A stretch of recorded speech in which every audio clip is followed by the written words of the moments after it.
Olá, muito bom dia. Mais uma vez estamos de volta ao vivo aqui pela TV A Crítica, pela FM O Dia, pela internet por meio do aplicativo A Crítica Play, que você pode instalar aí no seu smartphone, acompanhar a nossa programação. E você pode dizer pra gente de onde está acompanhando a nossa programação por meio dos nossos canais de interação, viu? Nós temos a nossa página do Manhã no Ar no Facebook, temos os canais oficiais da TV A Crítica no próprio Facebook, no Instagram e no Twitter. E você aí de casa também pode interagir conosco por meio do nosso WhatsApp, o 992912167. Manda aquela saudação lá de bom dia, diz de onde é que você está assistindo, acompanhando a nossa programação. Comenta as reportagens que vamos trazer ao longo da edição de hoje. Inclusive, hoje a gente fala um pouco sobre a visita do presidente e também da primeira-dama do Brasil, que devem desembarcar por volta das 5 da tarde no aeroporto Ponta Pelada, e a gente está aguardando o Bolsonaro. Um dos eventos, uma das agendas confirmadas é um culto evangélico, uma celebração que deve acontecer no Auditório Canaã. A gente vai seguir acompanhando as nossas equipes vão estar acompanhando. Até agora não há informação de uma agenda política ou de algum motivo político que justifique a presença do presidente na capital amazonense. E esse culto, inclusive, é em homenagem à vida do presidente, né? Uma celebração evangélica que deve acontecer, e a gente vai trazer essas informações na edição de hoje. Também vamos falar do Ministério Público, que investiga um cemitério clandestino de animais.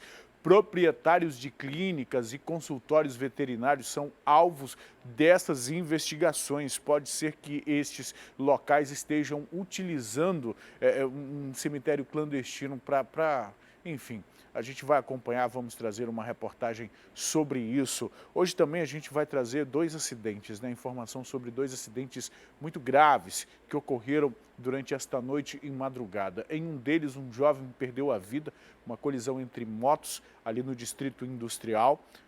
Essas motos se chocaram de frente. Infelizmente, perdemos um dos jovens para essa violência no trânsito aqui da nossa cidade. Em um outro caso, ocorrido aqui no Coroado, na Zona Leste, essa fotografia é deste acidente. Possivelmente o motorista deste veículo tenha dormido ao volante e se chocou contra essa mureta. Isso aí é lá no Coroado. Isso é no Coroado. E a gente percebe como foi grave essa batida, pela forma como ficou destruída a frente do veículo. Nós não temos ainda as informações sobre o estado de saúde do motorista, apenas que ele foi arremessado do veículo. A gente vê ali dentro, aparentemente os airbags do veículo foram acionados, mas ainda assim o passageiro, a informação que temos é que ele quebrou uma das pernas. Um acidente muito grave, né? Um acidente muito forte. Então o passageiro quebrou as pernas, o motorista a gente ainda não tem as informações sobre o estado de saúde dele, mas efetivamente temos esses dois acidentes muito graves ocorridos nesta noite e madrugada. Daqui a pouco você confere comigo essas informações, viu? Eu começo falando no noticiário policial aqui sobre dois corpos que foram encontrados ontem em zonas diferentes aqui da nossa cidade, viu? Uma das vítimas é um jovem de 22 anos, uma jovem de 22 anos que estava desaparecida desde o sábado passado. Deixa eu falar com a May Chapiama, ela tem informações sobre esses casos. May, muito bom dia para você. Onde esses corpos foram localizados exatamente? Em que áreas da cidade? E que informações você e a nossa equipe de produção conseguiram apurar sobre esses casos? Pois é, Manuel, bom dia para você, bom dia a todos que estão acompanhando o programa Manhã no Ar desta terça-feira. A primeira vítima foi identificada como Sara Beatriz, de 22 anos. Ela foi encontrada morta ali na comunidade Canaã, no quilômetro 17 da rodovia Manaus-Boa Vista, e apresentava várias perfurações pelo corpo. Segundo a polícia, essa jovem estava desaparecida desde o último sábado. A tia da vítima, que não quis gravar entrevista, informou que ela teria saído logo após o jogo do Flamengo com alguns amigos e que então soube por alto que ela teria se envolvido em uma briga e que poderia estar morta. corpo dessa jovem foi encaminhado para o Instituto Médico Legal aqui na Cidade Nova, na zona norte de Manaus, onde deve passar por perícia, mas de antemão, quando a perícia chegou no local, informou que o corpo dela apresentava várias perfurações. Agora a polícia vai tentar identificar a perícia de que são essas perfurações. Agora a Delegacia de Homicídios e Sequestros já está investigando esse caso, saber se ela realmente se envolveu em uma briga e quem seriam essas pessoas. Vai ouvir esses colegas que saíram com ela logo após o jogo do Flamengo para comemorar e desde então ela não retornou mais para a sua residência, viu, Emanuel? Eu volto com você aí no estúdio. É realmente lamentável, viu? Agora, teve um outro caso também de um cadáver encontrado na zona norte da cidade, foi isso mesmo? Isso mesmo, Emanuel. Olha, já esse segundo corpo é de um homem aparentando ter entre 20 a 30 anos de idade, um homem não identificado. O corpo dele foi encontrado por volta de 2 horas da tarde desta segunda-feira em uma via que dá acesso à Avenida das Torres, no bairro Novo Aleixo, na zona norte de Manaus. Ele também apresentava 3 perfurações na cabeça e uma tatuagem no dorso direito da mão direita. A perícia foi até o local e identificou essas 3 perfurações na cabeça. Quem encontrou esse corpo foram alguns venezuelanos que estavam realizando um trabalho ali nas proximidades e quando pegaram essa via que dá acesso à Avenida das Torres, eles se depararam com o corpo desse homem ainda não identificado. Os policiais da 16ª Companhia Interativa Comunitária foram acionados, estiveram no local realizando todos os procedimentos. O corpo dessa vítima foi encaminhado para o Instituto Médico Legal, também para passar por perícia e aguardar a identificação e a liberação pela família, e a Delegacia de Homicídios e Sequestros também já está investigando esse caso, mas a polícia de antemão acredita que esse crime pode ter sido um acerto de contas, possivelmente pelo tráfico de drogas. Viu, Emanuel? Eu volto com você. Nunca terminam, nunca param de acontecer, né? Bem, obrigado pelas informações. Daqui a pouco a gente volta a conversar. Olha, ontem nós falamos aqui no Manhã no Ar que era o Dia Internacional, né, da Não Violência contra a Mulher. Estamos num período de 16 dias aí em que várias ações serão realizadas. A minha diretora está me alertando que vamos trazer inclusive uma reportagem especial sobre isso, mas infelizmente os casos de violência contra a mulher, os casos de violência doméstica não param. Olha só essa história aqui, viu? Uma história que chocou inclusive os moradores lá do bairro Tancredo Neves, na zona leste da cidade de Manaus. Um homem agrediu a própria esposa com um cabo de vassoura. O filho do casal, uma criança de 9 anos, que tentou defender a mãe, também foi agredido com um chute e chegou a desmaiar. Ou seja, é um caso grave de violência doméstica. Vamos acompanhar a reportagem. A versão que chegou até a polícia foi a seguinte: a mulher estava chegando em casa, mas foi recepcionada pelo marido de uma maneira não muito agradável. O marido, ao avistar a mulher, pegou um cabo de vassoura e começou a agredi-la. Segundo ele, a esposa passou 2 dias fora de casa e retornou hoje sem dar explicações. Essa é só a primeira parte da história. Durante ali a confusão, o marido acabou atingindo o próprio filho com um chute. O garoto chegou a desmaiar. Os policiais foram acionados para tentar apaziguar a situação. Tenente, quando chegaram lá, qual era o cenário? A confusão ainda estava acontecendo. Isso, né? Estava acontecendo ainda, né? Infelizmente.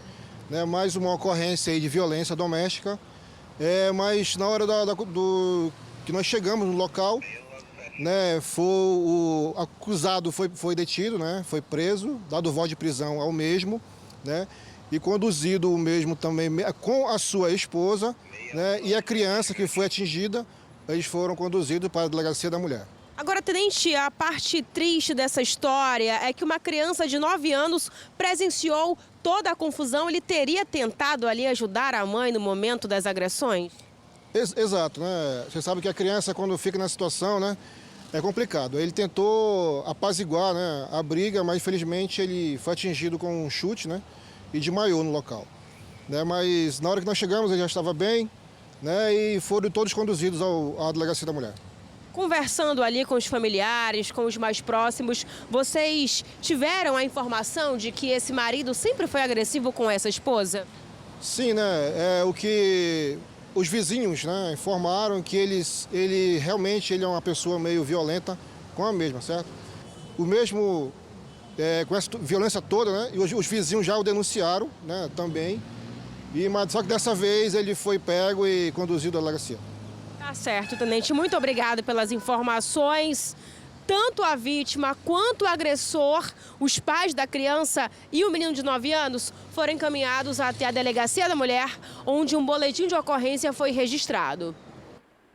Boletim de ocorrência, certamente as medidas protetivas para que esta vítima seja amparada pela polícia. E a gente não sabe exatamente os motivos que levaram essa mulher a ficar esses dias fora de casa sem dar qualquer satisfação, mas já há um histórico de violência. E não precisa ter um motivo. O que justificaria a agressão do homem? Se a convivência não está dando mais certo, separa, vai cada um para o seu lado.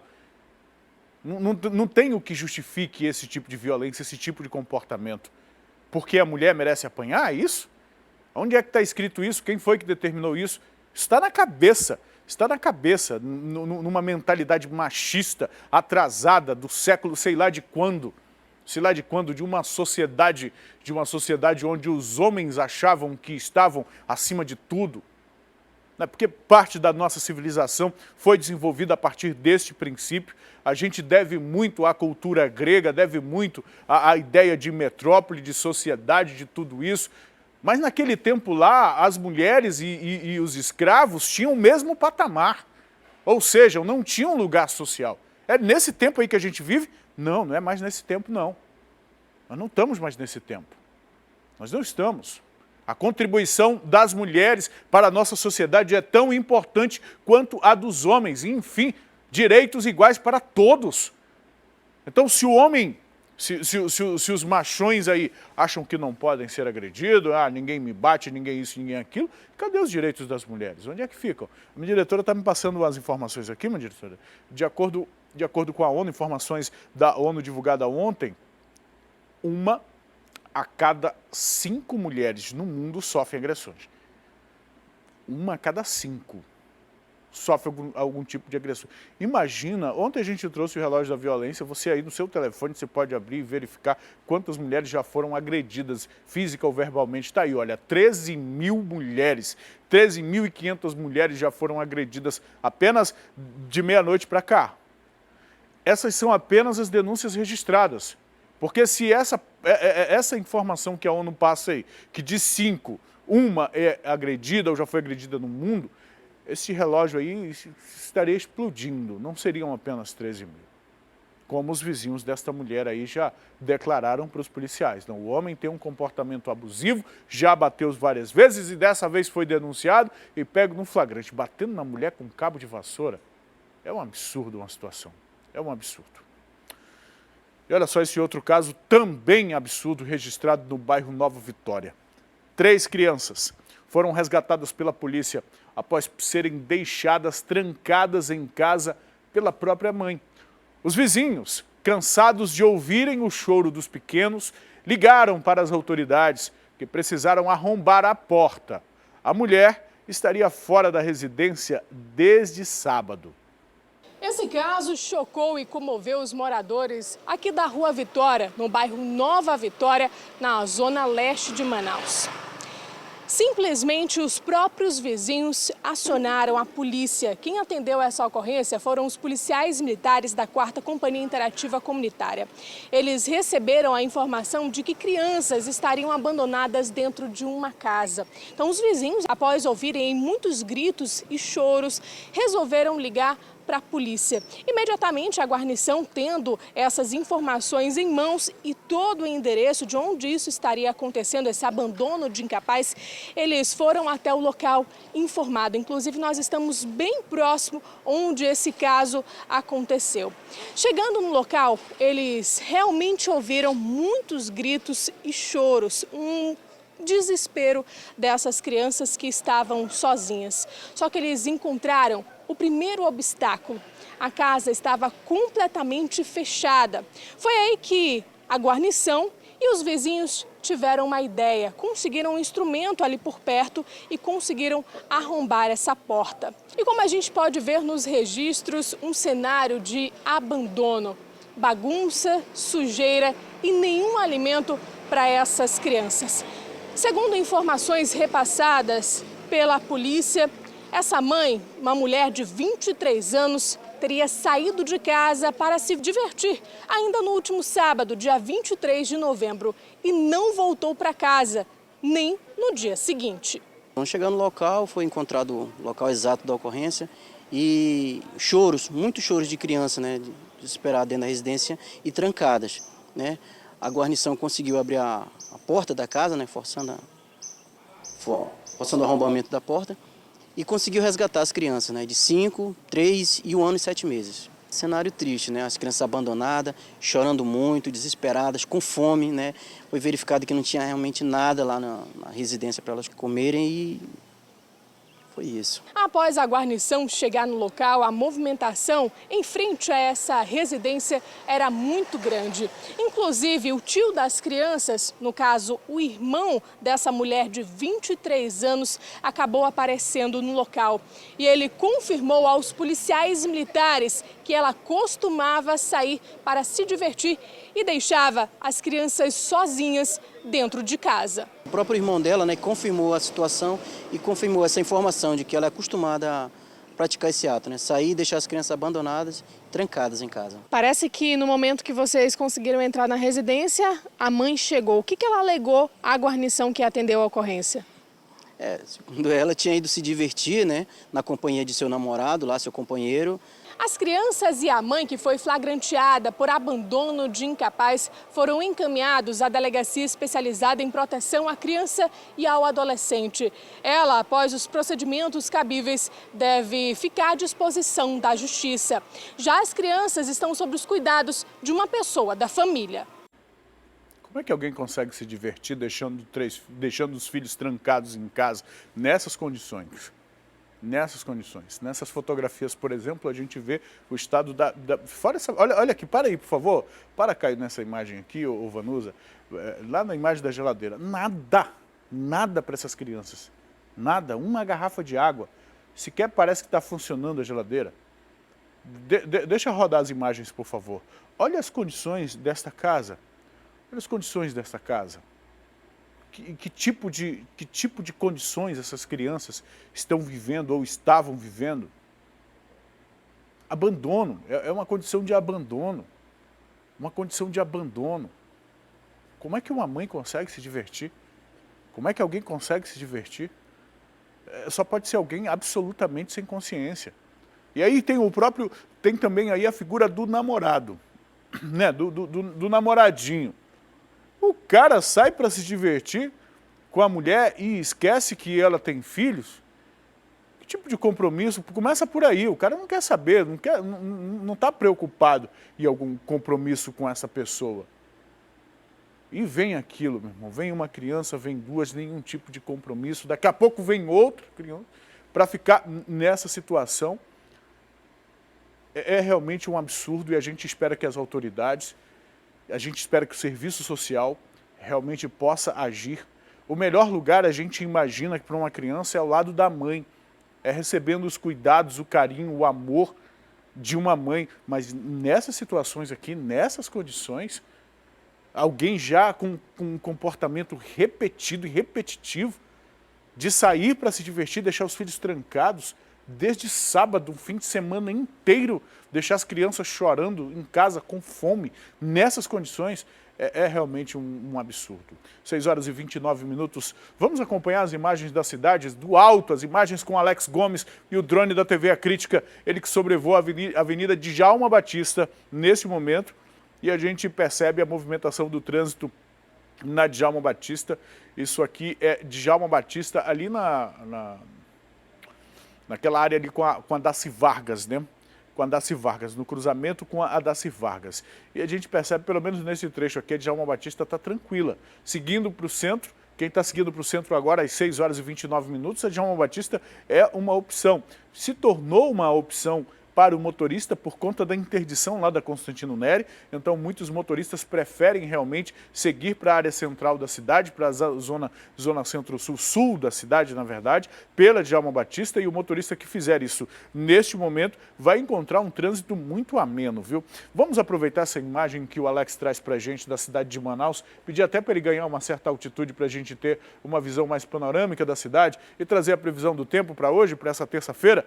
Olha só, de acordo com o clima-tempo, a mínima de hoje é de 23 graus, a sensação térmica já é de 28 graus, viu? Sol pela manhã e deve ocorrer pancada de chuvas pela tarde e à noite. Deve chover cerca de 5 milímetros, não é muita água não, viu? Mínima de 23, como falei, a máxima de 35 graus, pode esquentar ao longo do dia, mas a possibilidade de chover esses 5 milímetros aí é de 90%, ou seja, em algum momento, em algum lugar da capital amazonense, vai cair água hoje, de acordo com o clima-tempo. Obrigado, Alex, pelas imagens que traz do trânsito para a gente. Daqui a pouco o Alex mostra outro ponto da cidade e a gente traz a informação do trânsito ao vivo aqui no Manhã no Ar. Por hora, a gente segue trazendo informação, porque um projeto de emenda que pede cadastramento de usuários de transporte por aplicativo ocorre na Câmara Municipal de Manaus, viu? O texto pede que as empresas forneçam para os motoristas informações dos passageiros, daqueles que solicitam as corridas. Em média, são registrados 3 a 4 assaltos por semana contra motoristas de aplicativos de Manaus. As informações são da cooperativa da categoria, que já alerta para o aumento da falta de segurança no fim de ano. Vamos completar 3 anos, foram 5 assassinatos, né? Houve 2 esse ano. E o maior entrave nosso é não ter identificação com o passageiro. Nós estamos sendo assassinados, mortos e agredidos por pessoas que nós nem conhecemos, nem mesmo o aplicativo conhece. A regulamentação do transporte por aplicativos ocorreu em julho, na Câmara Municipal de Manaus, época em que também foi apresentado um projeto de emenda que exigia mais transparência nas informações de usuários da plataforma, mas foi rejeitado pelos parlamentares. Agora, um novo projeto exige, além de um cadastro mais completo, a exclusão de perfis falsos, usados em ações criminosas. Como não tem foto, o perfil é fake, o perfil é falso, esse motorista começa a entrar em risco se ele aceita a corrida, né? E às vezes você não tem nem a possibilidade de negar aquela corrida, porque se você nega 3, 4, 5 corridas, você corre o risco de ser eliminado da plataforma. Então, que a plataforma pudesse exatamente adquirir essa política de transparência para ambos os lados. O projeto foi apresentado no dia 4 de novembro e permanece em trâmite na Câmara. Apesar de ser considerado prioridade pela categoria, talvez a votação possa ficar para o próximo ano, visto que, nesse momento, a urgência é a aprovação da Lei Orçamentária Anual. A política de privacidade pode ser um impasse com as empresas. O motivo seria a possibilidade de utilização inadequada das informações dos usuários por parte dos motoristas. É sabido que muitos passageiros pegam o perfil do motorista, lançam em redes sociais, dizendo que aconteceu isso, constrangimento, etc. e tal. Então, os aplicativos eles têm medo de ser processados judicialmente se algum motorista desavisado, antiprofissional, pegar o perfil de um passageiro de mensagem e colocar lá no Facebook, no Instagram, nessas redes sociais por aí. Então, seria um meio de eles se protegerem contra futuros processos de passageiros. Para ajudar a combater os assaltos, a união da categoria tem sido uma alternativa para evitar mais violência. Entre em grupos de WhatsApp, entre em grupos, porque as medidas de segurança são dadas, tem treinamento todas as semanas nesses grupos de como você evitar pegar viagens em alguns lugares que são áreas vermelhas, entre aspas. Se proteja, porque agora é Natal. Nós sabemos que há liberações de criminosos para a rua, vai ter muita ocorrência e tomara que não seja com motoristas de aplicativos desavisados. Natal, né? Para te ver. O período em que muita gente no comércio espera boas vendas, né? Os motoristas de aplicativo, por exemplo, é um período que toda a cadeia produtiva acaba tendo a demanda aumenta, tem uma possibilidade de ganho mais, mas essa possibilidade também, né? Um indulto de Natal, a galera aí que ganha o privilégio de passar o Natal e o fim de ano em casa com a família, mas que acaba cometendo crimes, e aí vê na entrevista do motorista e do representante da categoria a preocupação deles. É uma situação complexa, o aplicativo vai querer se proteger, a gente sabe que há motoristas que podem utilizar qualquer informação do passageiro assim. Existem políticas de privacidade nos aplicativos que não permitem que as informações sejam divulgadas, mas alguma coisa precisa ser feita, porque são 5 assassinatos em 3 anos. Este ano já 2 assassinatos, pode ser que essa média esteja aumentando e no ritmo que as coisas estão, a gente não consegue ver um cenário de melhoras. Então, vamos ver o que a Câmara vai discutir sobre esse assunto, como esse assunto vai ser encaminhado, a gente segue acompanhando. Agora, falando em motorista de aplicativo, um deles e 2 passageiros ficaram feridos durante um acidente de trânsito na madrugada de hoje, lá no bairro Coroado. Segundo a polícia, as vítimas foram socorridas e encaminhadas para o hospital. A gente vai saber mais sobre este acidente. Vamos falar com a May Chapiama, que tem as informações sobre este caso. May, o que teria provocado esse acidente? A gente viu ainda há pouco, inclusive, uma foto de como esse veículo ficou. Exatamente, Emanuel. O veículo ficou totalmente destruído e o que ocasionou esse acidente foi que o motorista do aplicativo teria dormido ao volante. Esse motorista foi identificado como Jader da Silva Barbosa. Ele teria pego essa corrida por volta de 00:30. Por volta de 1h da manhã ele estaria passando ali na Avenida Alameda Cosme Ferreira em seu veículo, um veículo Renault Kwid de cor prata, que aparece aí nas imagens. Ele teria dormido ao volante e teria batido o carro no canteiro central, bem próximo ali à Feira do Coroado. No momento, 2 pessoas estavam ali, são passageiros que foram identificados como seu Raimundo Gomes, de 69 anos, e a filha dele, Cristiane Gomes, de 39 anos. Nessa batida, o motorista foi arremessado para fora do veículo, mas sofreu apenas ferimentos artificiais. Já o seu Raimundo Gomes acabou quebrando a perna. Essas vítimas foram encaminhadas pelo SAMU para o Hospital e Pronto-Socorro João Lúcio Pereira Machado, também na zona leste de Manaus, para receberem os primeiros atendimentos. Os policiais da 11ª SICOM estiveram no local ajudando essas vítimas. Mas como você pôde perceber, Manuel, o carro ficou totalmente destruído à frente desse veículo, ali, já que esse acidente foi ali em frente àquele canteiro central, ali onde fica a Feira do Coroado. Agora, a motivação seria essa, ele teria dormido ao volante, uma combinação não muito perfeita. É como quem bebe, né, Manuel? Beber e dirigir também não é bom, assim como também estar dirigindo com sono, que acaba causando perigo não só para o motorista, mas também para as pessoas que estão indo dentro do veículo. Eu volto com você, Manuel. A gente sabe, né, May, que muitos desses motoristas, na verdade, têm uma outra função, têm um outro trabalho e no horário de folga acaba fazendo essas corridas, atuando como motorista de aplicativo, mas aí é preciso também fazer a medida, porque colocar em risco a própria vida, neste caso aí o passageiro saiu com a perna quebrada, mas poderia ter sido muito pior. May, obrigado pelas informações mais uma vez, até daqui a pouco. Olha, e uma colisão entre 2 motos terminou com uma pessoa morta e outra ferida ontem à noite. O acidente aconteceu na Avenida Abiurana, lá no Distrito Industrial, na Zona Leste, e teria sido causado por uma ultrapassagem mal sucedida.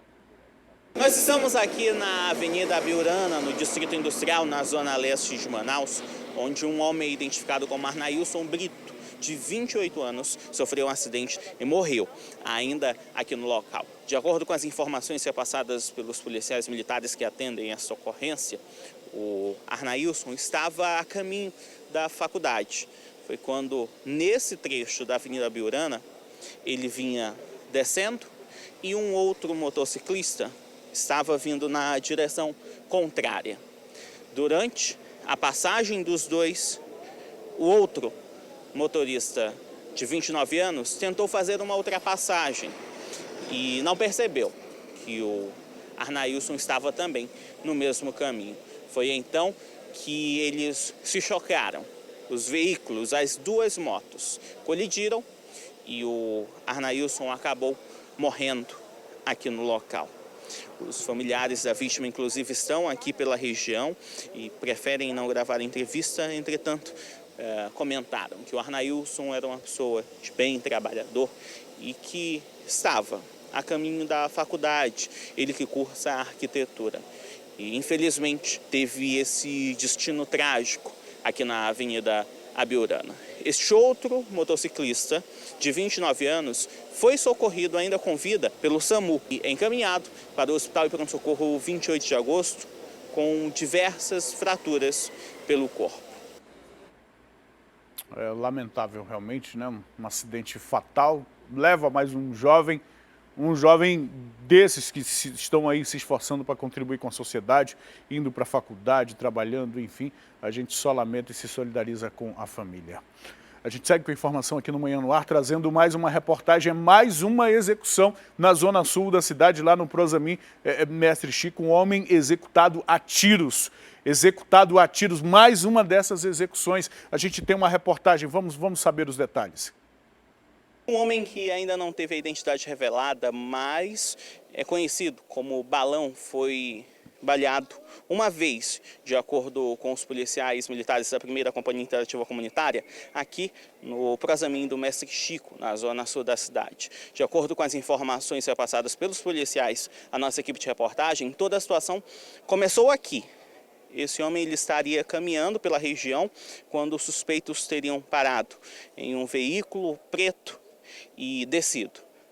Depois daí, atirado diversas vezes contra esse homem. Os carros aqui da região, inclusive, foram atingidos com esses tiros, muitos tiros aqui na região. Esse é apenas um dos veículos que estava estacionado aqui no local e foi atingido por esses disparos aí de armas de fogo. Além desse, esse outro veículo também teve o vidro estilhaçado por conta desses tiros realizados aqui no Prosamin do Mestre Chico para executar este homem. Ainda conforme a polícia, depois de ser baleado aqui na região, esse homem ele ainda correu nessa direção e caminhou bastante. E mais ali na frente, ele teria aí caído em uma escada. E lá, depois de perder as forças, morreu. O Serviço de Atendimento Móvel de Urgência, o SAMU, ainda foi acionado aqui para a região e tentou verificar sinais vitais no corpo deste homem, mas nada se podia fazer porque ele já estava morto. Os suspeitos, os atiradores dessa situação fugiram aqui do local e não foram identificados. A Delegacia Especializada em Homicídios e Sequestros está no local e já dá os primeiros passos para investigar e tentar entender o que teria acontecido aqui, qual seria de fato a motivação desse crime na noite desta segunda-feira. Segundo informação dos familiares, a vítima ela estava aqui nas proximidades do apartamento, quando chegaram alguns elementos em um veículo e começaram a persegui-la e efetuar disparos, tendo acertado um na vítima e que ocasionou a morte da mesma. Então a gente vai começar a fazer uma pesquisa para traçar o perfil da vítima, verificar se tem alguma passagem, se já foi presa, e para tentar chegar à autoria. Segundo o familiar, informou que ele saiu da prisão faz pouco tempo, uns 2 meses. Então ele já tinha sido preso por tráfico e saiu 2 meses e aconteceu isso agora. A polícia vai investigar para determinar o que foi realmente o motivo que está por trás dessa morte aí. Mas você viu aí na reportagem do Rafael quantas balas atingiram os veículos, quantos veículos atingidos pelos disparos, vidros quebrados, lataria dos veículos perfuradas pelos tiros, as pessoas em volta aqui, e eu fico me perguntando, se um tiro desse acerta alguém que não tem envolvimento, ou que não foi preso, ou que não tem nada a ver com isso, uma situação extremamente grave ocorrendo na zona sul da nossa cidade. Deu uma acalmada nos últimos, desde aquele último confronto com a polícia lá em que tombaram aqueles 17, um negócio na Zona Sul deu uma acalmada um pouquinho, mas de vez em quando a gente ainda está vendo esses acertos de contas entre eles, acertos de contas do crime na Zona Sul da cidade, e aqui mais um foi. Esse aqui era o Luiz, a gente já tem informação sobre o nome dele, no momento da reportagem o Rafael ainda não tinha. O Luiz Henrique da Silva Dantas, ele tinha 27 anos, um jovem. 27 anos. E E uma situação que poderia ter se desenvolvido, se desenrolado de uma forma muito mais grave para esses moradores, para esta comunidade. E eu tenho certeza que as pessoas aí que agora não viram e não vão dizer que viram, que sabe quem é, não vão se colocar em risco. Mas eu tenho certeza que a maior parte desses moradores não tem envolvimento, não gosta, não concorda, não compactua com o crime, com o tráfico de drogas, com o que quer que seja. Mas são reféns. Agora, olha só essa outra reportagem aqui. Um grupo de criminosos estaria se preparando para fazer um ataque.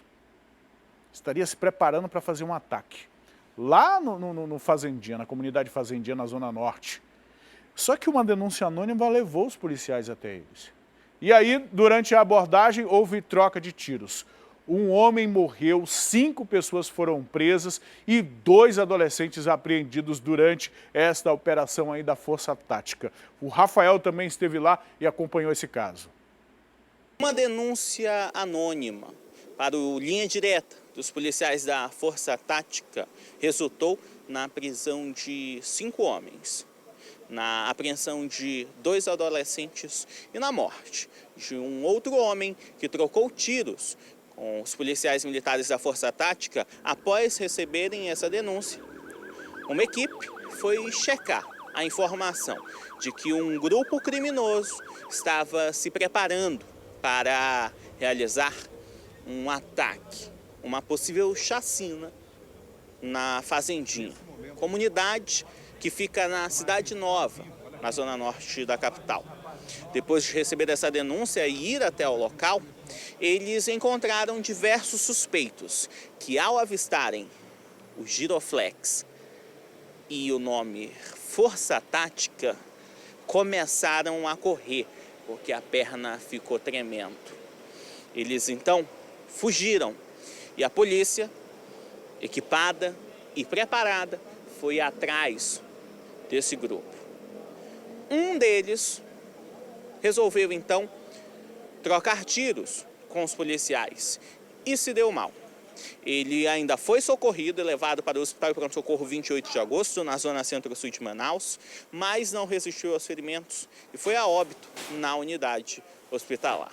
Os outros envolvidos nessa ação, cerca de 6 maiores de idade e 2 adolescentes, foram trazidos para o 6º Distrito Integrado de Polícia, onde foram apresentados aos policiais civis. Com eles, diversas armas de diversos calibres foram encontradas. E olha que fato curioso, durante a fuga, esse grupo se abrigou na casa de um morador da comunidade Fazendinha. E um deles teria tentado se passar por sobrinho desse homem, porque a polícia recebeu a informação de que esse grupo teria se abrigado e se escondido dentro dessa residência. E ao abordarem e chamarem pelo dono deste local, esse envolvido nesse grupo de extermínio tentou se passar por sobrinho, mas se deu mal. Com a contribuição da população, através de uma denúncia do Linha Direta, a gente chegou nesse local, Fazendinha, onde informaram que indivíduos estavam portando arma de fogo e deram um toque de recolher, porque haveria possivelmente um confronto de traficantes. Prontamente as equipes de Força Tática deslocaram até o local, foi feito o cerco, momento esse que os infratores perceberam a presença policial e empreenderam fuga, efetuando disparos contra a equipe. A equipe revidou essa injusta agressão, conseguiu alvejar um deles, foi prestado socorro, mas infelizmente ele veio a óbito, e o restante conseguiu empreender fuga para dentro de uma residência, fazendo de refém um morador. A gente conseguiu localizar essa residência, fizemos o cerco, identificamos que haveria indivíduos dentro desse local, fizemos contato diversas vezes até de aparecer o morador. O morador apareceu, surgiu na janela visivelmente nervoso. Foi então que a gente determinou que ele abrisse a porta. Quando a gente abriu a porta, já tinha um infrator junto com ele, se dizendo sobrinho, mas depois a gente identificou que não era parente, não tinha parentesco nenhum com ele. E num dos compartimentos da residência, a gente encontrou todos eles homiziados e portando arma de fogo. Nessa ocorrência, tenente, quais foram as armas aí que o senhor pode identificar que foram encontradas? Com o infrator que veio a óbito, foi encontrado uma pistola calibre 380, com aproximadamente 6 munições intactas. Com os outros infratores foi encontrado uma pistola calibre .40, oriunda da Polícia Civil do Pará, uma pistola calibre .45, outra calibre 380 e um revólver calibre 38. Eles, depois que vocês realizaram essa prisão, confirmaram para vocês que de fato iria haver ali, ou eles estavam se preparando de fato para enfrentar uma facção rival? Dizendo eles que estavam só fazendo a segurança, mas a denúncia confirma, né, que a denúncia é verídica, tanto que nós conseguimos impedir mais uma possível chacina. Você acompanhou com a gente ainda há pouco a reportagem da morte lá no Prosaminho Mestre Chico, lá na Cachoeirinha, na Zona Sul. Viu a quantidade de tiros que estilhaçaram vidros, perfuraram as ferragens dos veículos? Esse tipo de situação aqui. Criminosos armados com esse tipo de arsenal, com esse tipo de arma. Neste caso, a polícia conseguiu agir antes que eles fossem às ruas executar os desafetos ou realizar aí esse domínio pelas áreas de tráfico que eles estão. E vejam só as armas retiradas de circulação. 5 armas de fogo, e aí o policial, 2 380, uma .40 e até uma 45. Olhando a foto, eu sinceramente não conheço arma, não saberia dizer qual é a 45 aqui entre essas armas. Mas até uma arma de propriedade, uma dessas pistolas de propriedade da Polícia Civil do Estado do Pará. Da Polícia Civil do Estado do Pará, para ver como eles estão organizados. Agora imagina, meus amigos, imagina se essa pessoa que denunciou, se esse cidadão que denunciou não tivesse feito isso. Essas armas continuariam nas ruas. Estes homens e adolescentes continuariam aí realizando essas incursões, se é que não vão voltar daqui a pouco.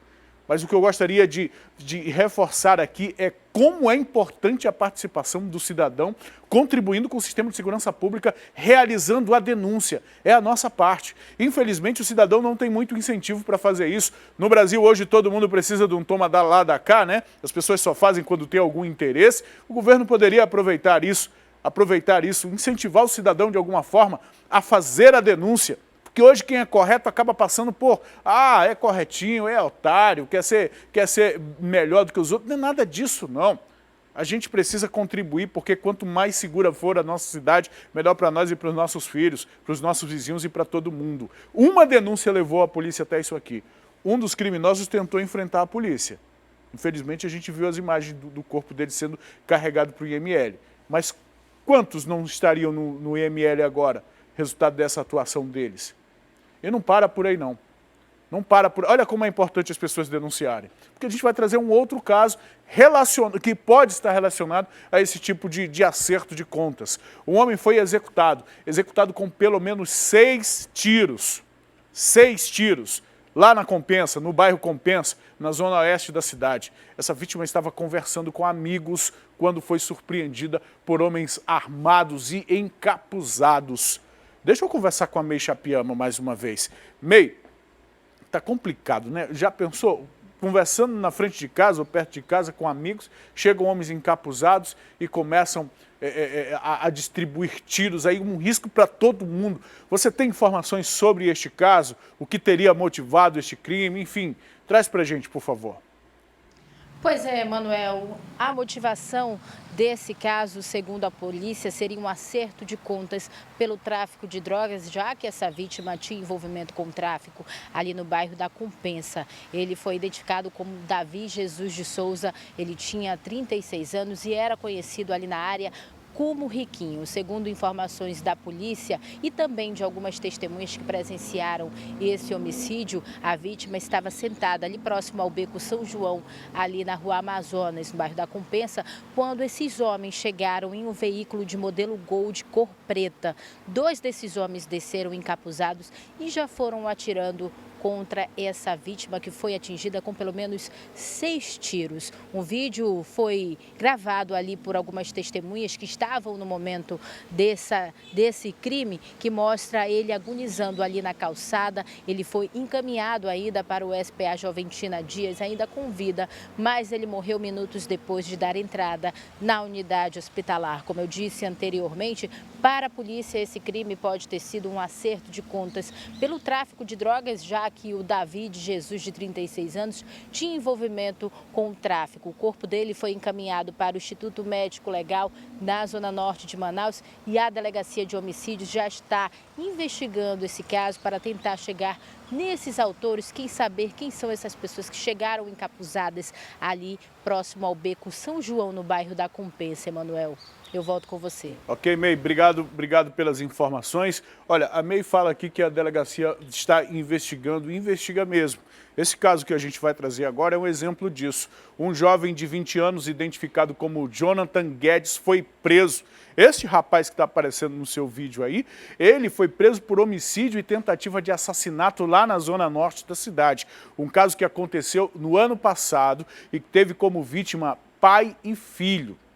Sabe qual é o motivo de tudo isso? Uma dívida relacionada ao tráfico de drogas. Esse teria sido o motivo do crime. A delegacia, a polícia foi lá, investigou e chegou na prisão dele. Vamos assistir a reportagem. Siqueira, esse rapaz que você está vendo aqui, ó, magrinho, que você não dá absolutamente nada, foi preso no bairro da Cachoeirinha. Esse aqui é o Jonatas Guedes, de 20 anos de idade. Ele que já vinha sendo investigado pelos policiais aqui da 26ª Delegacia de Polícia, aqui do bairro da Santa Etelvina, na zona norte de Manaus. Ele é suspeito de um homicídio e um homicídio tentado que ocorreu no dia 18 de junho do ano passado, lá na rua Êxodos, no bairro Colônia Terra Nova, na zona norte de Manaus. No dia que aconteceu esse crime, o Jonathan foi até o seu Edmilson Leal, de 59 anos, cobrar uma dívida possivelmente referente ao tráfico de drogas no valor de R$50. Chegando lá, o seu Edmilson alegou que já teria pago essa dívida, mas ele, não satisfeito, efetuou um tiro na cabeça dessa vítima, que atingiu de raspão. Ele, achando que a vítima estava morta, foi até o filho do seu Edmilson, identificado como Ed Wilson Leal, de 33 anos. Só que o filho do seu Edmilson disse que não pagaria a dívida. Foi quando ele acabou desferindo várias pauladas na cabeça dessa vítima, que veio a óbito. Eu vou conversar agora com o delegado Dr. Bruno Fraga, ele que é o delegado titular aqui da delegacia do 26º DIP e também delegado da Seccional Norte, e vai dar mais detalhes sobre a prisão do Jonathan. Doutor, ele já vinha sendo investigado já desde o dia desse homicídio e do homicídio tentado. A equipe de investigação aqui do 26º já vinha monitorando os possíveis locais por onde ele estava circulando. E na manhã de hoje nós conseguimos localizá-lo ali em via pública no bairro da Cachoeirinha e efetuamos a prisão dele. Doutor, o Jonathan já tem passagem pela polícia? O Jonathan tem uma condenação por roubo, ele foi condenado a 6 anos e meio. Estava em liberdade e hoje a gente conseguiu mais uma vez tirá-lo de circulação para que ele responda aí por esses 2 crimes extremamente bárbaros. Doutor, ele pertence a alguma facção criminosa, trabalha para algum traficante? Ele falou isso no depoimento dele? Não, agora ele fica calado, diz que quando perguntado em relação ao crime, diz que não sabe de nada, que não foi ele. E é um direito dele, mas a polícia está aqui para fazer seu papel, nós fizemos a investigação, chegamos na pessoa dele e vamos entregá-lo para a justiça para que ele responda pelos crimes bárbaros aí que cometeu. As denúncias, doutor, elas podem ser feitas por qual número? Nós solicitamos à população que faça uso do 181, do Disque Denúncia. É extremamente sigiloso, é anônimo, né? Nós garantimos isso. E é uma peça fundamental para que a gente consiga dar um enfrentamento aí a todo tipo de crime que acontece na nossa cidade. Nós contamos com a população. Obrigada, doutor, pelas informações. O Jonatas Guedes, de 20 anos, está preso aqui na carceragem do 26º Distrito Integrado de Polícia. Vai passar por uma audiência e, em seguida, vai para um presídio aqui da capital. Os crimes deixam rastros, deixam pistas, a polícia é treinada para encontrar, para identificar essas pistas, mas tem chegado apenas a esses que são os autores, os criminosos, os atiradores, os executores. Precisa se chegar também aos mandantes, a quem está por trás, quem é que está manipulando esses soldados, esses peões, essas mulas, porque não pensam, estão envolvidos, parece que de uma forma irracional no crime. Irracional porque acho que não refletem, que serão presos, serão identificados, serão responsabilizados e vão para a cadeia, como esse aí vai para a cadeia. Importantíssimo, mais uma vez, a participação da população fazendo a denúncia. Mais um assalto a ônibus foi registrado aqui na capital e desta vez o crime aconteceu no bairro Campos Sales e vitimou os passageiros da linha 316. Um dos homens suspeitos de cometer o roubo foi preso, né? Após denúncias. Olha a importância da participação das pessoas. A gente vai assistir uma reportagem, mas antes, são 6h57 da manhã, a gente precisa encerrar a nossa participação na rádio, na FM O Dia. Eu agradeço a todos os nossos ouvintes que acompanham a gente de segunda a sexta, sempre a primeira hora do manhã no ar, também acompanham a gente lá na FM O Dia. Tenham todos uma excelente terça-feira. Aqui na televisão a gente segue até às 8h30, pela internet também, e agora a gente vai acompanhar essa reportagem de mais um ônibus, de mais um assalto a pessoas dentro do transporte coletivo. Neste caso, um bandido foi preso e o outro conseguiu fugir. Vamos ver a reportagem. Uma fuga que não deu muito certo para dois criminosos que assaltaram um ônibus da linha 316. 10 horas da noite, esse foi o horário que os policiais militares da 20ª Companhia Interativa Comunitária receberam uma ligação para atenderem uma ocorrência aqui na rua Bagdá, no Campos Sales. De imediato, os policiais vieram aqui para essa rua e quando eles chegaram aqui, eles se depararam com aproximadamente 8 vítimas. Essas pessoas informaram como que aconteceu o assalto.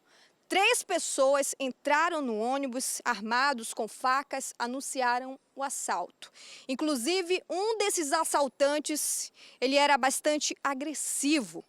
Uma das vítimas ainda chegou a passar mal, estava muito nervosa e ela foi encaminhada até uma unidade de saúde básica aqui do Campos Sales.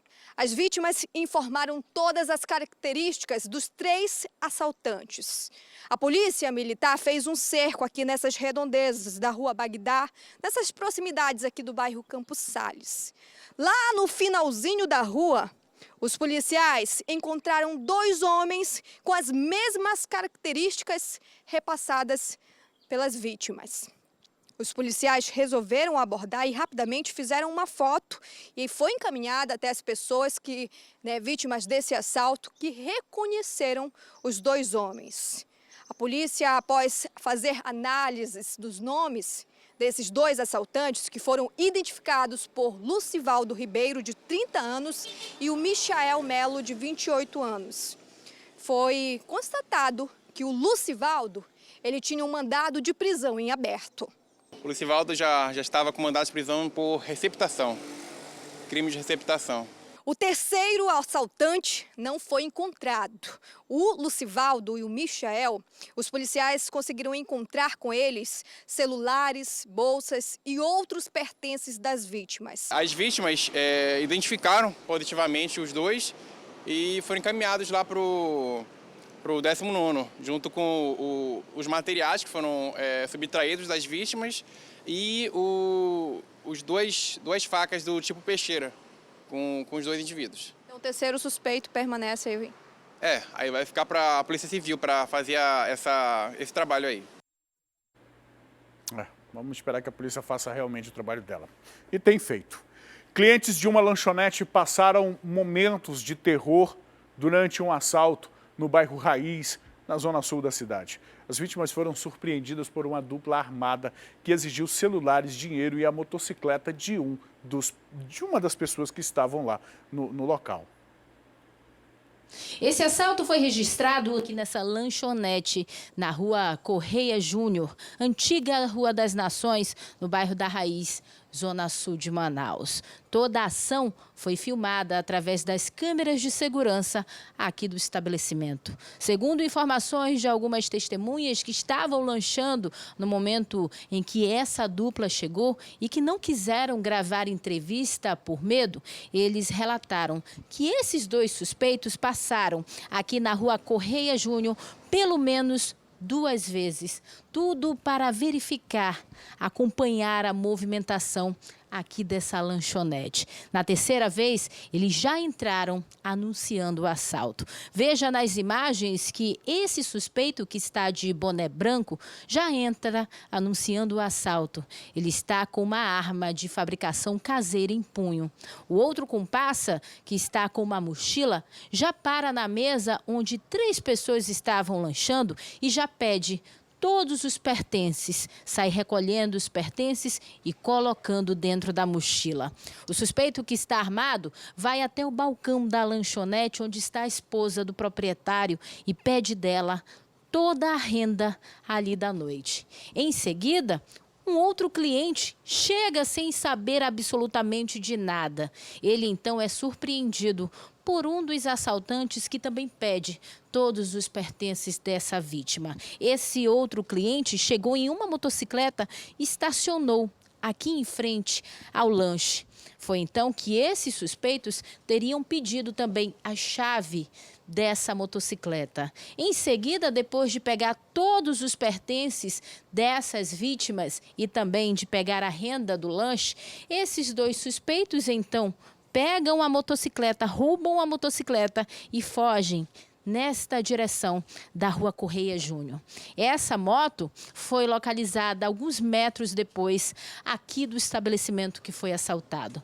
Esse caso foi registrado no 1º Distrito Integrado de Polícia no bairro da Praça 14, na zona sul de Manaus. A polícia ainda chegou a fazer buscas por toda essa localidade justamente para tentar identificar esses suspeitos, mas eles não foram localizados. Se você reconhece esses 2 homens que aparecem nas imagens, você pode entrar em contato com a polícia através do 181 ou também através do 190. A sua identidade será mantida em sigilo.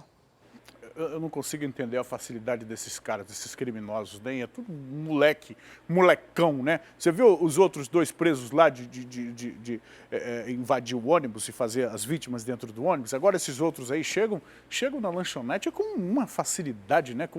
Olha só, o cliente vai entrar aí, olha, eles fingem que vão sair, aí daqui a pouco circulam, que está armado fica mais de longe, eles até sabem se combinar, até porque é uma arma feita artesanalmente, precisa das 2 mãos para acionar, para deflagrar o cartucho que esse tipo de armamento utiliza. Então, os caras estão passeando, estão absolutamente à vontade para cometer esse tipo de crime. Um sentimento de impunidade que deixa todos nós assim em uma situação atônita, inclusive os proprietários, essa família aí. Eu fui mais cedo fazer essa reportagem, a família não quis que eu gravasse. Depois a Mei Chapiama foi lá, a família se resolveu e permitiu que a gente fizesse a reportagem. Na verdade, foi a família que entrou em contato com a nossa produção. Porque as pessoas ficam preocupadas, a gente divulga ou não divulga? Divulga ou não divulga? Porque o local é fixo, as pessoas trabalham aí, não tem para onde fugir não, mas os bandidos estão na rua, à vontade para cometer esses crimes. É de fato um absurdo, viu? 7h07, lá no bairro Nova Cidade, no Cidade Nova, perdão, uma loja de roupas foi alvo de 2 furtos na mesma semana, na verdade no mesmo fim de semana. Segundo a proprietária do estabelecimento, o proprietário quebrou o telhado, como você vê nas imagens aí, até fotografia. Eu fui lá conversar com essa proprietária, com a dona Lindalva. Ele subiu o muro, quebrou o telhado e o forro. Roubou 2 vezes no mesmo fim de semana. Mercadoria de uma loja simples, um local simples. E eles não estão nem aí para as câmeras de vigilância. O problema é que essa rua é escura, de acordo com os moradores e com os comerciantes dessa área. Vamos acompanhar a reportagem. Rua Professor Félix Valois, nós estamos no bairro Cidade Nova 1, exatamente, é uma rua paralela com a Avenida Max Teixeira, um dos principais centros comerciais da zona norte da cidade. Aqui os comerciantes estão sendo vítimas de arrombamentos frequentes. Os 2 últimos ocorridos nesta área foram exatamente nesta loja de confecções. Criminosos, assim como mostram imagens de câmeras de vigilância de comércios vizinhos, criminosos escalaram aqui próximo, subiram ao telhado e lá pelo telhado entraram nesta loja. Eles, vamos entrar aqui na loja da dona Lindalva, eles subiram no teto, quebraram as telhas, quebraram o forro e realizaram o furto e este arrombamento. Um prejuízo duplo para a senhora neste fim de semana, dona Lindalva. Com certeza. Além do forro que foi quebrado, da telha e o prejuízo da mercadoria, né, que tivemos. Então isso é muito ruim para nós devido à iluminação pública também, que fica escuro durante a noite. Ainda bem que a gente tem câmera e gravou. Então isso fica cada dia mais difícil para o trabalhador. A gente trabalha todos os dias, paga nossos aluguéis, paga nossos impostos e não ter uma cobertura total, pelo menos de uma segurança durante a noite no momento que a gente não está trabalhando. Foram duas vezes de sexta para sábado e de domingo para segunda. Arrumei no sábado e na segunda eu tive que arrumar novamente. A dona Lindalva adiantou para a gente que praticamente toda a roupa masculina dela foi levada nesses arrombamentos, nestes furtos. E dona Lindalva, a senhora trabalha com roupas do dia a dia. Se a senhora trabalhasse com roupas de marca, aí que o prejuízo seria maior, né? Com certeza, eu não tinha ficado nada. Se eu trabalho com mercadoria de 10, 15 reais, no máximo 25 reais me levaram todas as minhas camisas masculinas. E short, blusa, sutiã, calcinha, coisas baratinhas. Imagina se eu trabalhasse como uma boutique, eu tinha ficado sem nada. Qual é o apelo que a senhora gostaria de fazer, aproveitar que está gravando essa reportagem aqui na TV A Crítica, o que a senhora gostaria que fosse feito? Que tivesse mais policiamento, principalmente pela parte da madrugada, pelo menos a viatura passava, inibia e a luz melhorasse, né, a iluminação pública da nossa rua, porque como fica paralelo a Max Teixeira, a nossa rua ela fica sem iluminação. Exatamente, olha. Se em plena luz do dia as pessoas cometem crime, tu imagina à noite num local, uma rua escura. Tem várias árvores ali entre a Max Teixeira e essa rua Professor Félix Valois, e aí as árvores acabam impedindo que a iluminação da rua principal chegue a essa secundária. Pior para os comerciantes. E mais, esses suspeitos podem ser, inclusive, moradores de rua, gente dessa área ali mesmo da Max Teixeira, que conhece aquela região, que conhece os comerciantes. E as pessoas se sentem assim, se sentem acuadas, com medo.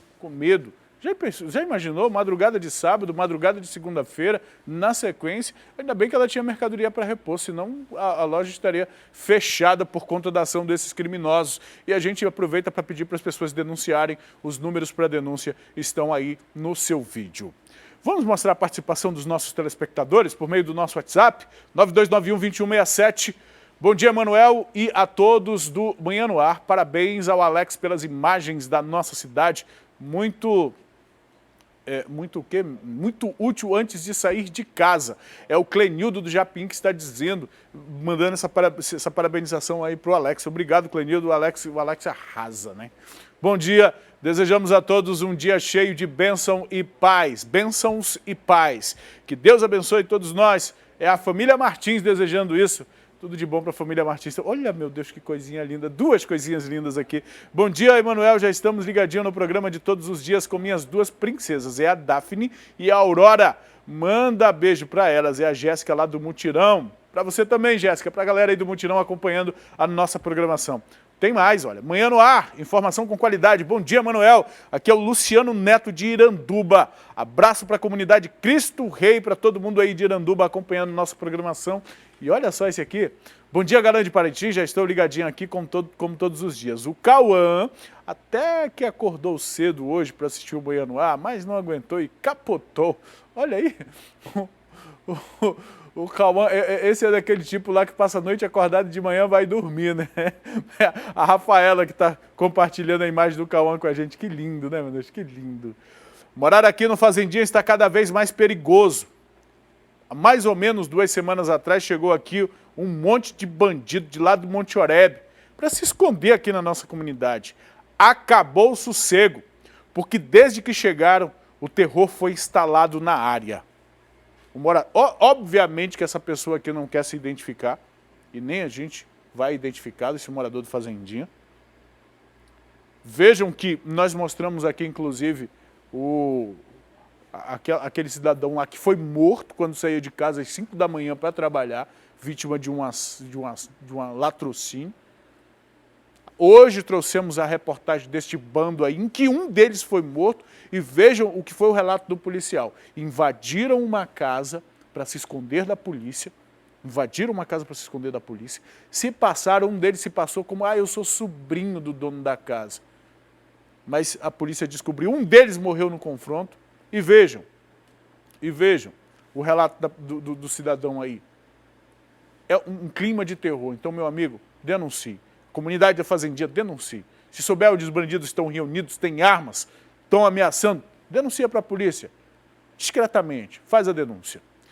O Ministério Público do Amazonas está investigando casos de descarte irregular de cadáveres de animais, por clínicas veterinárias aqui na cidade de Manaus. Até a semana passada, 7 inquéritos relacionados ao tema já haviam sido instaurados. Para a gente saber um pouco mais deste assunto, a gente conversa agora com o repórter Leon Furtado. Bom dia, Leon, bom dia para você. Leon, explica para a gente, Leon, como o Ministério Público pretende identificar esses responsáveis e responsabilizá-los por essa infração? Perfeito, Manuel. Bom dia para você e a todos que estão nos acompanhando no Manhã no Ar neste momento. A 18ª Promotoria de Justiça do Meio Ambiente e também do Patrimônio Histórico do Ministério Público Federal tomou conhecimento da violação dessas normas sobre o tratamento desses resíduos, mas também esse descarte indevido por alguns consultórios e também clínicas veterinárias aqui da capital amazonense. O procedimento agora seria convocar todos esses responsáveis por esses estabelecimentos para prestar esclarecimento sobre o que está acontecendo, por que eles não estão seguindo essas devidas regras, né, estabelecidas aí junto, inclusive, ao Conselho. E o Conselho também tem uma participação significativa dentro dessa convocação, porque com base no relatório de fiscalização do Conselho Regional de Medicina Veterinária do Amazonas, que essas pessoas vão ser chamadas para prestar os devidos esclarecimentos para o Ministério Público, que desde o ano de 2018 já tinha uma preocupação muito grande quando instaurou, inclusive, um procedimento administrativo para analisar se, de fato, essas normas do tratamento e o despejo desses resíduos que envolvem também, né, questões, inclusive, de saúde humana e animal, para saber se tudo estava sendo descartado da maneira adequada. E, de fato, não, Emanuel. Inclusive, na TV Crítica já havia sido repercutido um caso muito marcante na própria capital amazonense, que aconteceu lá nas proximidades da Avenida Bambuzinho, no Distrito Industrial 2, na zona leste de Manaus. Além de uma lixeira viciada, no local também estavam sendo descartadas carcaças bovinas. E essas ossadas, é claro, estamos aqui perto da grama e acabam acontecendo essas situações. Só repercutindo novamente, essas carcaças bovinas estavam sendo descartadas lá nas proximidades, né, expondo a população a diversos riscos de doenças, infecções e, claro, né, esse mau cheiro também acabava, né, incomodando todo mundo. De volta aí com você no estúdio, Emanuel. Ok, Leão, obrigado pelas informações. A regulamentação precisam ser seguidas essas orientações. A gente vai seguir acompanhando esse caso. O Ministério Público certamente deve divulgar o andamento disso aí. Leão, obrigado, até daqui a pouco. O insetinho tá aperreando o Leão lá na grama, viu? Deixa ele tomar conta lá. Deixa eu voltar aqui para a tela. Vamos voltar a sobrevoar a cidade com o Alex Gomes, com a imagem do drone da TV A Crítica. Ele está lá na avenida, no Boulevard Álvaro Maia, ali no centro, bem próximo da Constantino Neri, aí, por cima desse, mostrando o viaduto.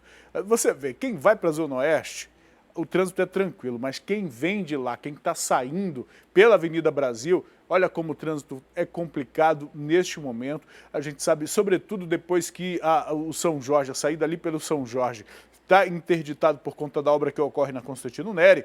A Avenida Brasil é um dos principais pontos de saída do motorista que vem da zona oeste da cidade. E aí o motorista que está vindo aí da Compensa, Santo Agostinho, Nova Esperança, Lírio do Vale, Vila da Prata, que está vindo dessa área da cidade, às vezes até do Dom Pedro, para acessar o centro pela Avenida Brasil, vai encarar esse trânsito aí, precisa ter um pouco de paciência. O Alex está mostrando para a gente. Alex, vou aproveitar essa imagem aqui da zona sul da cidade, né, mostrando a zona oeste da cidade, né, a câmera está apontada do drone para a zona oeste da cidade, ao fundo a ponte sobre o Rio Negro.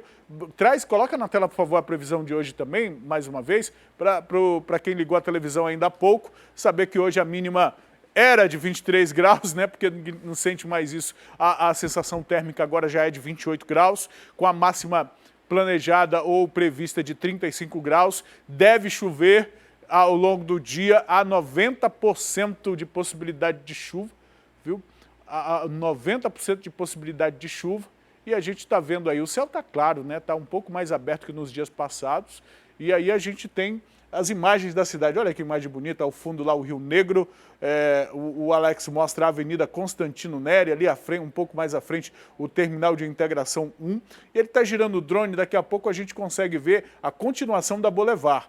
A continuação da Boulevard. A gente viu a Boulevard no sentido de quem vem ali da Avenida Brasil, de quem está vindo da Compensa. Agora ele está girando aqui para mostrar no sentido de quem está indo para a Cachoeirinha, para outras áreas da cidade. Olha, e o trânsito ainda é complicado na sequência da Boulevard. O motorista precisa ter uma certa paciência, mas está fluindo, tem um semáforo ali.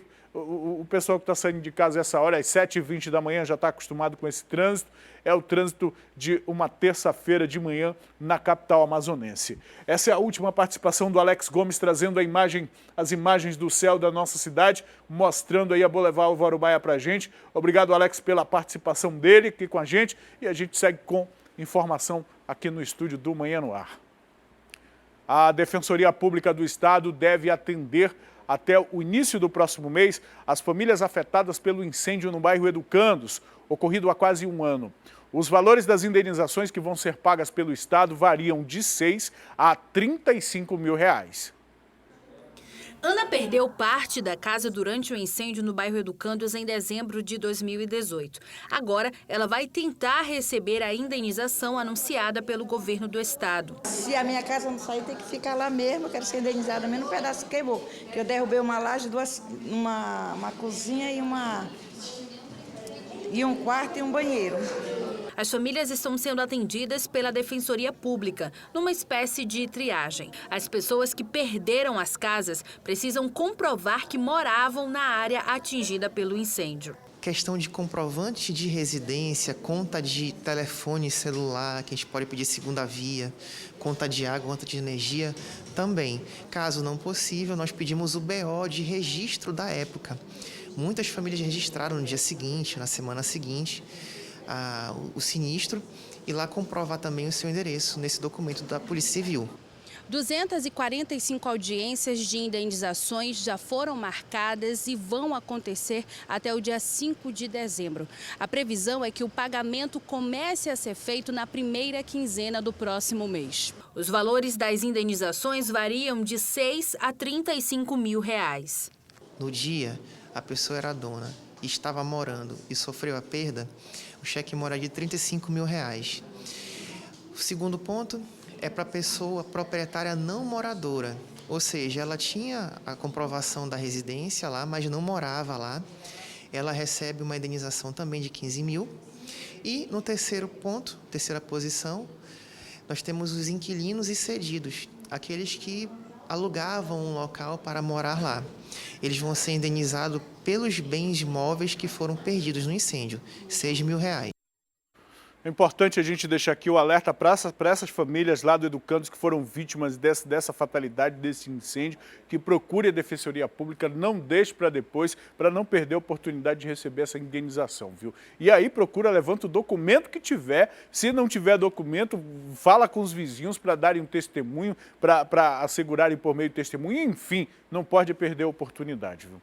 Nós já trouxemos no programa de hoje uma reportagem sobre uma agressão sobre uma agressão. A gente tem inclusive a imagem desse agressor. Você está vendo aí, olha, a imagem deste agressor. Deixa eu vir aqui para perto da tela para eu dividir a imagem com ele. Este cabra aqui bateu na mulher dele com um cabo de vassoura.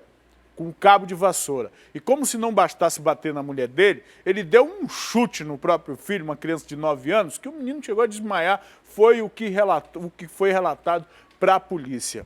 E eu lembrei, quando a gente chamou essa reportagem, que começou uma campanha ontem, uma campanha de 16 dias, campanha de ativismo pelo fim da violência contra a mulher. Exatamente. Pelo fim da violência contra a mulher, apesar do que aconteceu aí. Sabe por quê? O Brasil é o 5º país onde mais se mata mulheres em todo o mundo. Segundo o Atlas da Violência de 2019, 4.963 brasileiras foram mortas em 2017. O Atlas é de 2019, mas os dados são de 2017, viu? Esse é o maior registro em 10 anos. Em 10 anos, em 2017 foi quando mais morreram mulheres vítimas dessa violência.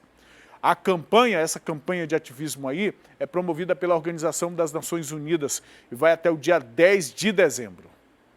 Eliminar todas as formas de violência contra mulheres e meninas de todo o mundo, independente de raça ou classe social, é o principal objetivo da campanha. 16 dias onde instituições são convidadas no mundo inteiro a fazer atividades e promover atividades para conscientizar, informar, trocar e promover questões relacionadas à prevenção e à eliminação da violência contra as mulheres. A informação mais recente sobre a violência contra mulheres no estado é do 2º Juizado Maria da Penha, que revela os dados. De janeiro a julho deste ano, foram registrados 15 crimes de feminicídio no Amazonas. No início do ano havia apenas uma delegacia para as mulheres. Hoje nós já inauguramos mais 2 delegacias para que essa mulher tenha um atendimento prioritário e um atendimento específico para a demanda da causa da mulher.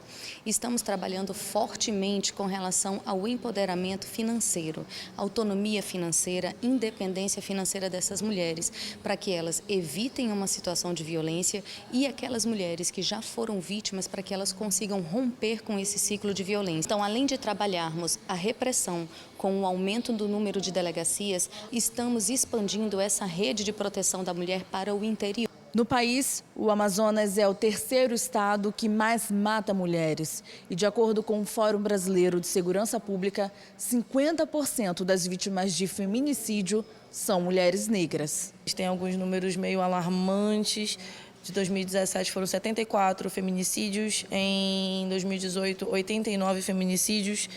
Dentro dessa taxa, 50% das vítimas são mulheres negras. Nos últimos 10 anos, entre 2008 e 2018, na última pesquisa que foi realizada, se identificou um aumento de 134% de mulheres negras como vítimas de agressão, entre outros tipos de violência doméstica. As mulheres negras, elas são maioria nas periferias, elas são maioria nos subempregos.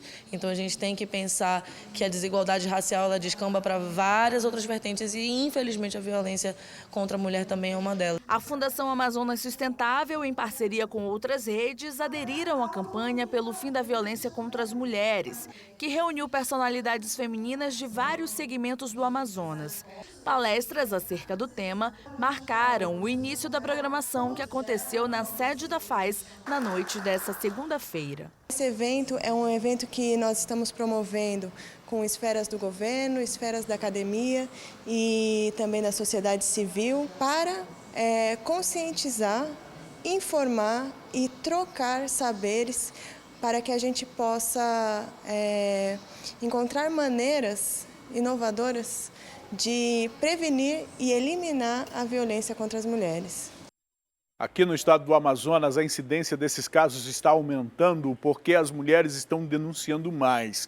É o que sempre declara para a gente a delegada Débora Mafra, que é titular lá da especializada em crimes contra a mulher. Cerca de 50 mulheres todos os dias procuram aquela delegacia procuram aquela delegacia para fazer alguma denúncia de algum caso de agressão, mas esse número ainda está muito abaixo da quantidade de casos que acontecem realmente na prática. É importante a gente aproveitar essa discussão e essas discussões, aproveitar esse dado aí do Atlas da Violência de 2017, do maior índice de mortes de mulheres vítimas desse tipo de agressão no nosso país e alertar as mulheres, você que está sendo vítima de espancamento, de agressão física, de agressão verbal, de agressão moral e psicológica. Isso só vai piorar se você ficar passiva, se você ficar calada, só vai piorar essa situação. Se você acha que é pior alertar as autoridades, se você ficar calada sofrendo sozinha aí, pode terminar com a sua morte, porque esse criminoso, esse bandido que está te batendo aí, ele não vai mudar o comportamento dele, não. Ele pode ser o pai do teu filho, pode ser teu irmão, pode ser o teu pai, teu parente, teu filho, teu neto. Ele não vai mudar sozinho, não. É um comportamento de quem é muito próximo, que se aproveita de qualquer situação de superioridade, ou pela força, ou pelo poder econômico, ou pelo sentimento de machismo que toma conta desses homens, enfim, que não tem nenhuma educação, formação ou respeito mesmo por você. Você não pode ficar calada, tem que denunciar e a gente aproveita essa campanha, a gente aproveita este momento para trazer. Não é fácil? Não, não é fácil. Não é fácil viver sobre ameaça, não é fácil procurar uma delegacia no momento que está recebendo áudios pelo telefone ou vídeos, ou o cara gritando na frente de casa, eu vou te matar ou coisa e tal. Não é fácil fazer isso não, viu? Não é mesmo, mas faça. Mas faça. 7 horas e 29 minutos. Temos a participação do nosso telespectador.